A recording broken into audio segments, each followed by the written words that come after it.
Siang dan malam ku pegang beritamu dan ku lakukan. Engkau tahu ya Tuhan, tujuan hidupku hanyalah untuk menyenangkan hati. Haleluya, haleluya, shalom. Selamat pagi Bapak Ibu Saudara yang dikasihi dan berkati Tuhan dimanapun saat ini Anda berada. Kembali di pagi hari ini berjumpa dengan saya, Pastor Cornelius Rahtomo Jati, di dalam program Renungan Pagi Kebenaran Firman Tuhan. Pagi hari ini sebelum kita mengawali hari yang baru, sebelum kita memulai aktivitas kita di sepanjang hari ini, saya kembali mengajak setiap kita untuk mendengarkan akan kebenaran firman Tuhan. Karena Alkitab katakan bahwa iman timbul dari pendengaran, pendengaran akan firman Kristus. Pada saat kita mendengarkan akan kebenaran firman Tuhan, maka iman kita akan dibangun, iman kita akan dikuatkan. Kalau iman kita kuat, maka iman itulah yang akan mengalahkan dunia. Untuk itu saudara, sebelum kita dengarkan akan kebenaran firman Tuhan, saya mengajak setiap kita untuk berdoa. Mari kita berdoa. Bapa di surga, dalam nama Tuhan Yesus kami bersyukur kepadamu pagi ini Bapa, buat rahmat-Mu, buat anugerah-Mu, buat berkat-Mu yang Tuhan sudah nyatakan, limpahkan dalam kehidupan kami. Kalau di pagi ini kami bangun dengan tubuh yang sehat, dengan jiwa yang kuat, dengan semangat kekuatan yang baru, semua karena kebaikan-Mu dalam kehidupan kami ya Bapa. Untuk itu saatnya kami merindukan Engkau melawat kami, Engkau berbicara kepada setiap kami melalui kebenaran firman-Mu. Sampaikan firman-Mu, kami siap untuk mendengarkan. Hanya demi Yesus Kristus Tuhan, kami mengucap syukur dan berdoa. Kita yang siap mendengar firman Tuhan, sama-sama katakan, amin, puji Tuhan. Baik saudara yang dikasihi Tuhan, pagi ini kita akan merenungkan kebenaran firman Tuhan yang terambil dari 1 Petrus 1 ayatnya yang ke-13 sampai yang ke-17. 1 Petrus 1 ayat yang ke-13 sampai 17 saya bacakan buat kita semua saudara. Demikianlah firman Tuhan. Sebab itu siapkanlah akal budimu, waspadalah dan letakkanlah pengharapanmu seluruhnya atas kasih karunia yang dianugerahkan kepadamu pada waktu penyataan Yesus Kristus. Hiduplah sebagai anak-anak yang taat dan jangan turuti hawa nafsu yang menguasai kamu pada waktu kebodohanmu. Tetapi hendaklah kamu menjadi kudus di dalam seluruh hidupmu, sama seperti Dia yang kudus, yang telah memanggil kamu, sebab ada tertulis, kuduslah kamu, sebab aku kudus. Dan jika kamu menyebutnya, yaitu Dia yang tanpa memandang muka, dan jikalau kamu menyebutnya Bapa, yaitu Dia yang tanpa memandang muka, menghakimi semua orang menurut perbuatannya, maka hendaklah kamu hidup dalam ketakutan selama kamu menumpang di dunia ini. Puji Tuhan. Bapak Ibu Saudara yang kasih Tuhan, saya beri tema renungan firman Tuhan pagi ini adalah hidup menyenangkan hati Tuhan. Firman Tuhan yang baru kita baca ini merupakan surat Rasul Petrus ditujukan kepada jemaat yang ada di perantauan. Jemaat walaupun ada di perantauan, Rasul Petrus berharap agar hidupnya itu tetap berpadanan dengan kebenaran firman Tuhan. Artinya hidupnya tetap menyenangkan hati Tuhan. Dan ini yang Tuhan mau dalam kehidupan kita sebagai orang yang percaya kepada Tuhan, ya. Kita ada dalam dunia, warga kita adalah kewargaan kita adalah kewargaan kerajaan surga, saudara. Walaupun Tuhan menempatkan kita dalam dunia, Tuhan mau agar hidup kita itu tetap menyenangkan hati Tuhan. Kita ada dalam dunia, tapi cara pikir kita, cara hidup kita tidak sama seperti orang dunia hidup, saudaraku. Kita harus menyenangkan hati Tuhan, kita harus membahagiakan hati Tuhan, kita harus menyukakan hati Tuhan. Tatkala di dalam dunia ini hidup kita menyenangkan hati Tuhan, saya yakin dan percaya bahwa hidupmu akan disertai dan diberkati oleh Tuhan. Untuk itu kita akan belajar saudara firman Tuhan ini. Hidup yang menyenangkan hati Tuhan itu hidup yang bagaimana? Yang pertama, hidup yang menyenangkan hati Tuhan adalah hidup yang menaruh pengharapan hanya kepada Tuhan. Ini terdapat dalam ayat 13 dari 1 Petrus 1, saudara. Ayat 13 katakan begini, sebab itu siapkanlah akal budimu, waspadalah, dan letakkanlah pengharapanmu seluruhnya atas kasih karunia yang dianugerahkan kepadamu pada waktu penyataan Yesus Kristus. Jadi ini yang pertama, saudara, hidup yang menyenangkan hati Tuhan adalah hidup yang meletakkan pengharapan hanya kepada Tuhan. Hidup yang hanya berharap kepada Tuhan. Ini adalah hidup yang menyenangkan hati Tuhan. Jadi Rasul Paulus memberi nasihat kepada jemaat yang ada di perantauan, walaupun ada masalah, ada tekanan, ada pergumulan, ya, ada aniaya terhadap orang-orang yang tidak percaya kepada Tuhan. Namun Rasul Petrus ini meminta agar jemaat Tuhan tetap menaruh pengharapannya itu hanya kepada Tuhan, bukan kepada yang lain, saudara. Ini yang Tuhan mau untuk kita lakukan dalam kehidupan kita. Kita sebagai orang yang percaya kepada Tuhan, Tuhan mau apapun yang terjadi, situasi, kondisi apapun yang saat ini kita alami, kita hadapi, Tuhan mau kita tetap menaruh pengharapan kita kepada Tuhan. Ada pengharapan dalam Tuhan itu merupakan pengharapan yang pasti, saudara. Letakkanlah seluruh pengharapanmu atas kasih karunia yang dianugerahkan kepadamu pada waktu penyataan Yesus Kristus. Jadi kita diselamatkan ini karena kasih karunia, saudara. Dan Alkitab katakan bukan dengan emas dan perak, bukan dengan barang yang fana, melainkan dengan darah yang mahal, yaitu darah Yesus Kristus. Dan Tuhan mau kita orang-orang yang sudah beriman kepada Tuhan Yesus, orang-orang yang sudah diselamatkan oleh Tuhan Yesus, Tuhan mau pengharapan kita itu hanya kepada Tuhan. Letakkan pengharapan kita hanya kepada Tuhan. Ini yang pertama, saudara. Ya, kalau kita meletakkan pengharapan kita kepada Tuhan, maka tantangan sehebat apapun, sebesar apapun, saudaraku, kita akan tetap beriman kepada Tuhan. Kita tidak pernah meninggalkan Tuhan dalam kehidupan kita, saudara. Kita tetap setia kepada Tuhan, kita tetap menjadi pelaku firman Tuhan dalam kehidupan kita. Makanya Alkitab katakan, walaupun di tengah kesulitan, kesesakan apapun, maka Rasul Paulus memberi nasihat juga kepada jemaat yang ada di Roma. Bersukacitalah dalam pengharapan. Sabar dalam kesesakan dan bertekun dalam doa. Bersukacita dalam pengharapan. Karena pengharapan dalam Tuhan yang merupakan kepastian jaminan kita masuk dalam kehidupan kekal dalam kerajaan surga, saudara. Ini merupakan sauh yang kuat yang menjadikan kita itu tetap ya beriman, percaya, tetap teguh walaupun dalam kita menjalani hidup penuh dengan liku-liku, saudara. Dan kalau kita tetap menaruh pengharapan kita kepada Tuhan, maka Tuhan disenangkan.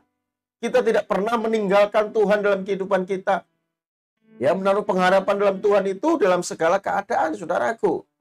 Apapun itu yang terjadi dalam kehidupan kita, Tuhan mau kita tetap meletakkan pengharapan kita kepada Tuhan. Ini yang pertama. Lalu yang kedua, hidup yang menyenangkan hati Tuhan adalah hidup di dalam ketaatan. Ayat 14 katakan begini, saudara. Hiduplah sebagai anak-anak yang taat dan jangan turuti hawa nafsu yang menguasai kamu pada waktu kebodohanmu. Jadi saudara kekasih Tuhan, Tuhan mau kita sebagai orang yang percaya kepadanya, sebagai anak-anak Tuhan, Tuhan mau kita taat melakukan akan kehendak Tuhan dalam kehidupan kita. Hiduplah sebagai anak-anak yang taat, jangan menuruti hawa nafsu yang menguasaimu pada waktu kebodohanmu. Seringkali saudara, kita sebagai orang yang percaya kepada Tuhan, yang masih ada dalam dunia, seringkali kita mau pakai cara-cara dunia. Walaupun itu melanggar firman Tuhan. Namun Alkitab ingatkan kita, jangan turuti hawa nafsu pada waktu kebodohanmu. Tuhan mau ya kita tetap dikontrol, dikendalikan. oleh kebenaran firman Tuhan. Apapun yang kita lakukan, apapun yang menjadi tindakan kita itu sesuai dengan kebenaran firman Tuhan. Ini yang Tuhan mau kita lakukan dalam kehidupan kita, saudara. Karena ketaatan ini merupakan nilai tertinggi dalam kehidupan orang percaya. Ketaatan ini merupakan nilai tertinggi dalam kekristenan, saudara. Kita menjadi orang percaya, kita beribadah kepada Tuhan, kita berdoa kepada Tuhan, kita memberikan persembahan. Namun, kalau tidak disertai dengan ketaatan kita melakukan firman Tuhan yang sudah kita dengarkan, kita pelajari, kita renungkan, itu sia-sia, saudara. Yakobus menggambarkan orang yang mendengar firman Tuhan, tidak melakukan firman Tuhan, itu adalah orang yang sama seperti orang yang berdiri di depan cermin.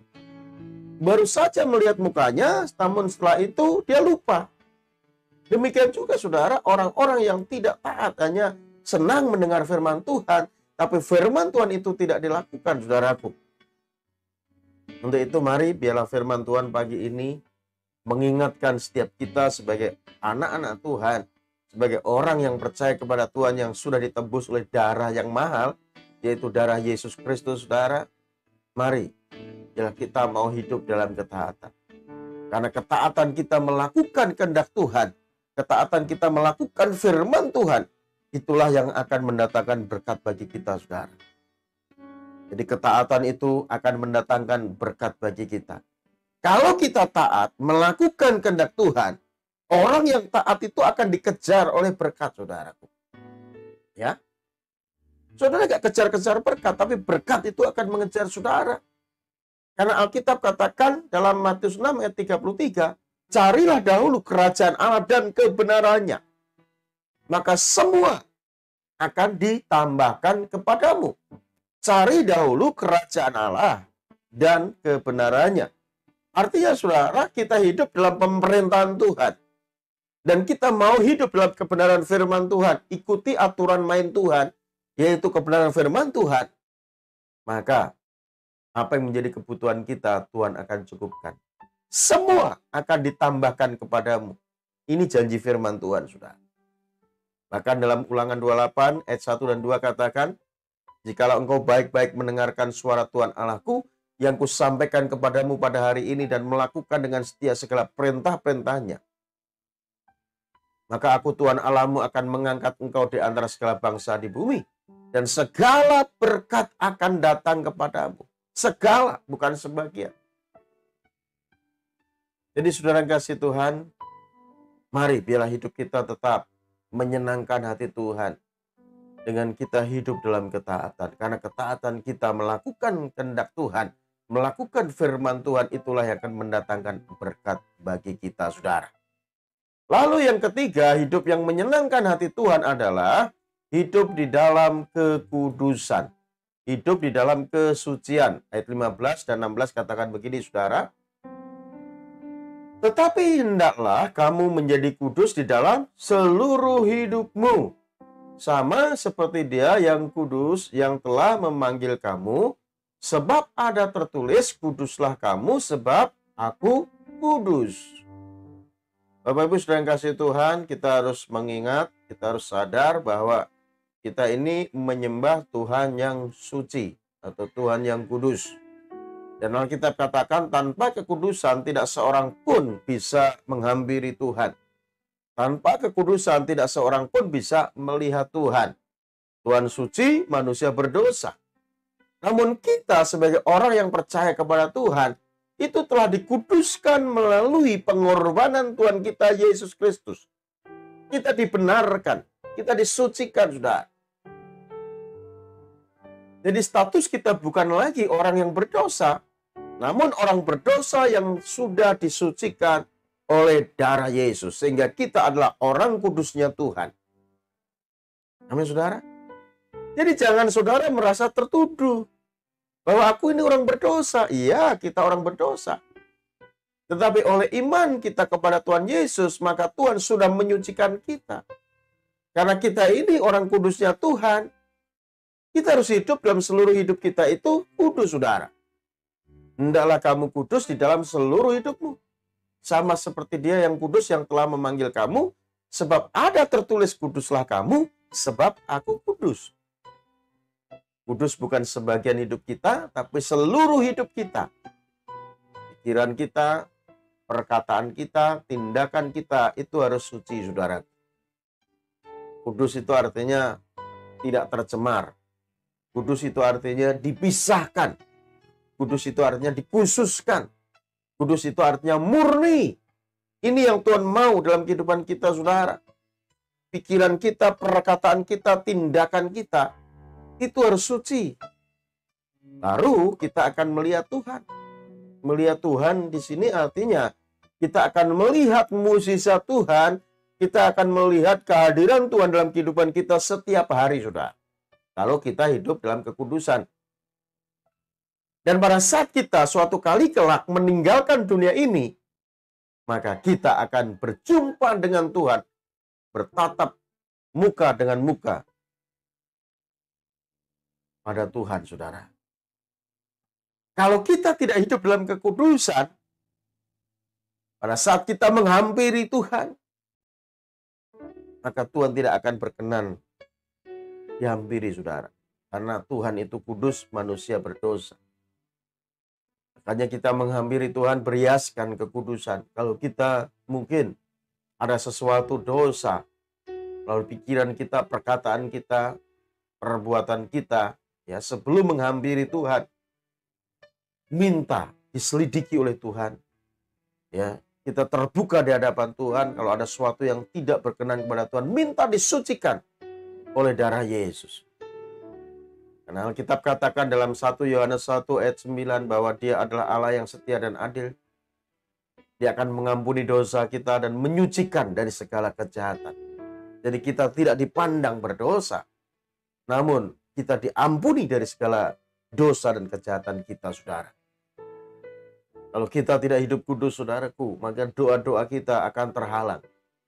Karena Alkitab katakan dalam Yesaya 59 ayat 1 dan 2, bahwa tangan Tuhan itu tidak kurang panjang untuk menolong, telinganya tidak kurang tajam untuk mendengar. Yang menjadi pemisah antara kita dengan Allah kita adalah segala dosa-dosa kita, saudara. Untuk itu, mari kita harus menyadari bahwa kita ini dipanggil Tuhan untuk hidup di dalam kekudusan. Hendaklah kamu kudus di dalam seluruh hidupmu, sama seperti Dia yang kudus yang telah memanggil kamu. Sebab ada tertulis, kuduslah kamu, sebab aku kudus. Lalu yang terakhir, saudara, hidup yang menyenangkan hati Tuhan adalah hidup di dalam takut akan Tuhan. Ayat 17 katakan begini, saudara. Dan jika kamu menyebutnya Bapa, yaitu Dia yang tanpa memandang muka, menghakimi semua orang menurut perbuatannya, maka hendaklah kamu hidup dalam ketakutan selama kamu menumpang di dunia ini. Bapak Ibu saudara yang kasih Tuhan, firman Tuhan mengajar setiap kita selama kita ada dalam dunia ini, saudara, untuk kita hidup takut akan Tuhan. Ketakutan di sini, saudaraku, memakai kata phobos. Artinya kita ini menaruh rasa hormat kita kepada Tuhan. Kita menaruh rasa hormat kita kepada Tuhan, ya, karena kemuliaannya, kebesarannya, kehebatannya, kedahsyatannya, karena Dia Tuhan yang layak kita hormati dalam kehidupan kita, saudara. Dan untuk memiliki rasa hormat kita kepada Tuhan itu tidak bisa instan, saudaraku, ya, tidak bisa instan. Istilah orang Jawanya itu tidak bisa sak tek sak nyet, ya. Untuk kita memiliki rasa hormat kita kepada Tuhan itu melalui proses yang panjang. Dari hari ke hari, dari waktu ke waktu. Melalui apa? Perenungan kita akan firman Tuhan. Melalui doa kita kepada Tuhan. Melalui kita bergaul karib dengan Tuhan. Sehingga kita mengenal siapa Tuhan yang kita sembah. Sehingga pada saat kita mengenal siapa Tuhan yang kita sembah, Dia adalah Allah yang mulia, Allah yang besar, Allah yang dahsyat. Dia Allah yang berkuasa atas surga dan bumi. Sehingga kita gentar, saudara. Kita memiliki rasa hormat kepada Tuhan. Kita memiliki rasa takut akan Tuhan. Untuk itu kita kembangkan rasa hormat kita kepada Tuhan, saudaraku. Karena ini merupakan hal terpenting untuk kita perhatikan. Kalau kita menghormati Tuhan, kalau kita memiliki rasa takut kita kepada Tuhan, maka Tuhan disenangkan. Tuhan disenangkan, saudara. Ya, banyak orang belum tentu, saudaraku, walaupun mungkin sudah ke gereja, bahkan melayani pekerjaan Tuhan, memiliki rasa hormatnya kepada Tuhan, belum tentu. Memiliki rasa takut akan Tuhan, belum tentu. Karena apa? Karena orang-orang seperti ini tidak menghayati kehadiran Tuhan. Orang-orang seperti ini tidak mengenal Tuhan dengan baik dan benar, saudara. Jika melakukan ibadah hanya rutinitas, melakukan pelayanan hanya rutinitas, saudara. Tidak didasarkan atas hormatnya kepada Tuhan. Justru malah memanfaatkan Tuhan sebagai alat untuk memuaskan kehendaknya sendiri, saudaraku yang kasih Tuhan. Namun pagi ini kita belajar agar hidup kita tetap menyenangkan hati Tuhan, maka mari kembangkan rasa hormat kita kepada Tuhan. Takut kita kepada Tuhan. Karena apa? Karena hidup ini sementara, saudara. Ya, hidup ini singkat. Makanya Petrus tadi katakan dalam ayat yang ke-17, kalau kamu menyebutnya Bapa, ya, yaitu Dia yang tanpa memandang muka menghakimi semua orang menurut perbuatannya, maka hendaklah kamu hidup dalam ketakutan selama kamu menumpang di dunia ini. Petrus katakan menumpang di dunia ini. Artinya, saudara, kehidupan kita dalam dunia ini sementara. Ya, kalau orang numpang di rumah kita, tentunya nggak bisa selama-lamanya, saudara.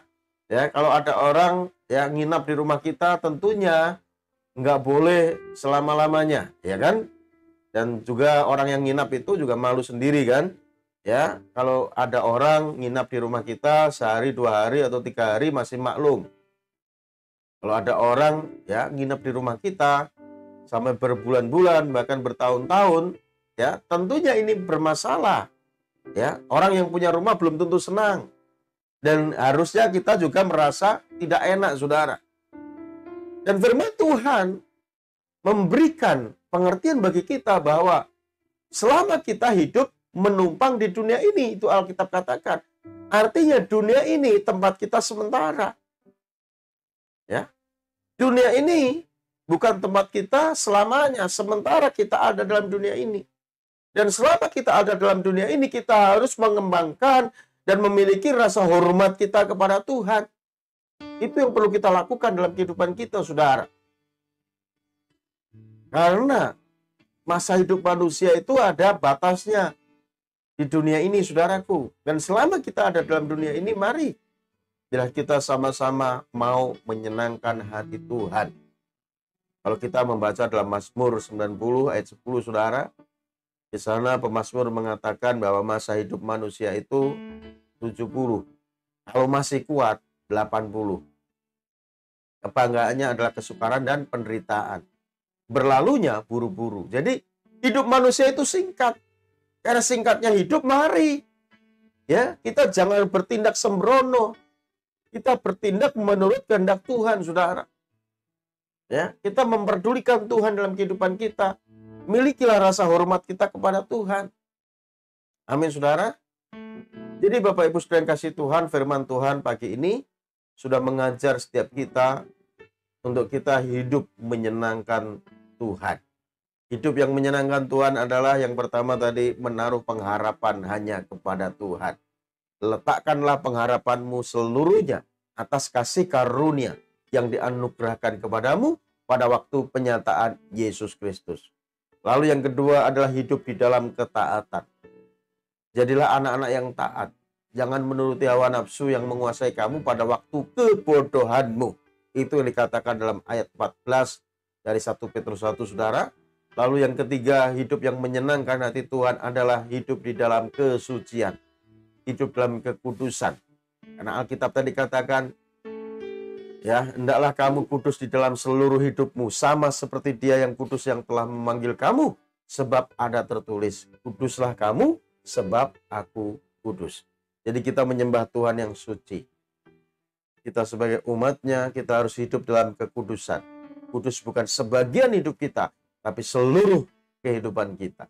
Lalu yang keempat, saudara, hidup dalam takut akan Tuhan. Karena Alkitab tadi katakan dalam ayat 17, saudara, kalau kamu menyebutnya Dia, yaitu Bapa yang tanpa memandang muka, menghakimi semua orang menurut perbuatannya, hendaklah kamu ketakutan selama kamu menumpang di dunia ini. Jadi dunia ini tempat kita sementara. Selama kita ada dalam dunia ini, saudaraku, mari bila kita memiliki rasa hormat kita kepada Tuhan, memiliki rasa takut kita kepada Tuhan, sehingga hidup kita menyenangkan hati Tuhan. Kalau Tuhan disenangkan, saya yakin dan percaya apa yang menjadi kebutuhan saudara, Tuhan akan berikan, saudara. Sebaliknya, kalau kita selalu mendukakan, melukai hati Tuhan, maka saudara akan mengalami masalah pergumulan dalam kehidupanmu. Saudara akan ditegur oleh Tuhan. Karena bukti kasih Tuhan terhadapmu. Kalau saudara tidak pernah ditegur Tuhan, ya, sudah melakukan dosa, saudara tidak taat melakukan firman Tuhan, hidup menurut kehendak sendiri, lalu Tuhan nggak negor. Hati-hati, saudara. Hati-hati. Jangan-jangan kita bukan anak Tuhan. Kalau kita melakukan kesalahan, pelanggaran, kita melakukan dosa, lalu Tuhan tegur, artinya Tuhan sayang kepada kita. Tuhan mengasihi kita. Ya. Karena kita anak Tuhan. Karena Alkitab katakan, anak yang kukasihi, kususah, kutegur, dan kuajar. Memang pada saat ditegur itu mendatangkan duka cita. Tetapi pada saat kita sadar kita mau hidup sesuai kebenaran firman Tuhan, maka Tuhan memberikan kesukaan bagi kehidupan kita masing-masing. Tuhan memberikan sukacita, Tuhan memberkati kita, saudara. Untuk itu mari biar hidup kita selalu menyukakan, membanggakan, membahagiakan hati Tuhan. Tuhan Yesus memberkati, mari kita berdoa. Bapa, terima kasih firman-Mu pagi ini yang sudah kami dengarkan. Bila firman-Mu mendapat tempat yang terbaik dalam hati kami, ya Tuhan. Bertumbuh, berakar, dan berbuah 30, 60, bahkan 100 kali lipat, ya Tuhan. Sehingga hidup kami berbuah di dalam Engkau. Dan hidup kami diberkati oleh-Mu. Terima kasih Bapa, kami serahkan hidup kami di sepanjang hari ini dalam tangan Tuhan. Berkati kami semua, ya Bapa.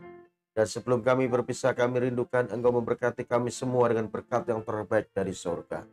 Mari kasih Tuhan permata hati Tuhan, arahkan hatimu untuk kita menerima berkat yang terbaik dari Tuhan. Bila Tuhan Yesus memberkati rumah tanggamu, Tuhan Yesus memberkati kesehatanmu, Tuhan Yesus memberkati usaha dan pekerjaanmu, Tuhan Yesus memberkati studimu, Tuhan Yesus memberkati pelayananmu. Bila apa yang kau rencanakan, kau usahakan, akan selalu Tuhan Yesus buat berhasil. Dengan nama Tuhan dipermuliakan melalui kehidupanmu. Terimalah anugerah berkat yang berlimpah-limpah dari Allah Bapa kita di surga. Cinta kasih sayang daripada Tuhan kita Yesus Kristus. Oleh persekutuannya dengan kuat kuasa Roh Kudus menyertai kita sekalian. Mulai saat ini, besok, hingga Yesus menjemput kita masuk dalam kehidupan kekal sampai selama-lamanya. Setiap kita yang sudah diberkati Tuhan dan yang percaya sama-sama katakan amin. Puji Tuhan. Baik saudara yang dikasih Tuhan, ya pada akhirnya saya Pastor Cornelius Rahtomo Jati undur diri dari hadapan saudara, dan doa saya buat saudara semua agar tetap sehat selalu, tetap ada dalam berkat-berkat Tuhan. Shalom. Renungkan firman-Mu siang dan malam, ku pegang berita-Mu dan ku lakukan. Engkau tahu ya Tuhan, tujuan hidupku hanyalah